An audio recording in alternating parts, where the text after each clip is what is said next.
అద్దంకి దయాకర్ అయితే బాంబు వెలిసిండు. ఏమంటుండు? హరీష్ రావు తెలంగాణ రాష్ట్రంలో నీళ్లు రావద్దు, వర్షాలు పడద్దు అని చెప్పేసి క్షుద్ర పూజలు చేసిండు. ఆడికి ఏడికి పోయి క్షుద్ర పూజలు చేసినా కూడా నాకు తెలుసు. వాళ్ళ అరాచకాలు పతాక స్థాయి ఏరి అని అద్దంకి దయాకర్ అన్నాడు. ఇక నేను ఈ ముచ్చట చెప్పగానే మీకు చాలా మందికి వెటకారంగా అనిపిస్తుంది, కామెడీగా అనిపిస్తుంది, కామెంట్లు చేస్తారు. ఏమని? క్షుద్ర పూజలు చేస్తా 60 అని. కానీ వాళ్ళ ఆడికి కూడా దిగజారే అవకాశాలు ఖచ్చితంగా ఉన్నాయని కొన్ని ఎగ్జాంపుల్స్ ఉన్నాయి మనకి. ఎట్లా? గతంలో వీళ్ళ బీఆర్ఎస్ పార్టీ నాయకుడు బోయినపల్లి వినోద్ కుమార్ ఏమన్నాడు? అసలు తెలంగాణ రాష్ట్రంలో ఈసారికి వర్షాలు కురవద్దని ఆ దేవుని మొక్కుకుంటా అన్నాడు. ఇంత దుర్మార్గంగా ఉంటారా బీఆర్ఎస్ పార్టీ వాళ్ళు? ఇంత అధ్వానమా, ఇంత అరాచకమా? నువ్వు ప్రతిపక్షం నుండు, అధికార పక్షం నుండు, మిత్రపక్షం నుండు, రైతన్న పక్షం అయితే ఉండాలి కదా.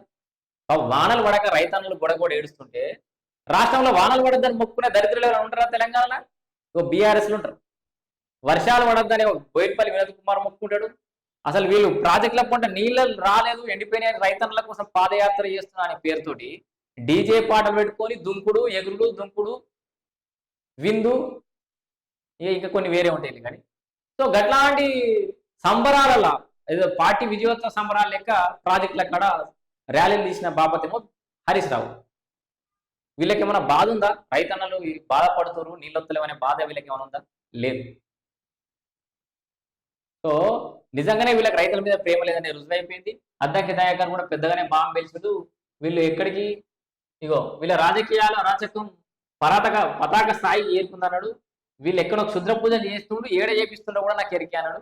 మరి ఈ క్షుద్ర పూజల సంగతి తర్వాత విషయం. కానీ మొత్తానికి తెలంగాణలో వర్షాలు పడద్దు, నీరు రావద్దు, ప్రభుత్వమే వ్యతిరేకత రావాలనే ఒక ఇంటెన్స్ అయితే ఈ బీఆర్ఎస్ పార్టీ నాయకుల్లో స్పష్టంగా కనబడుతుంది, వినబడుతుంది, వినబడింది కూడా.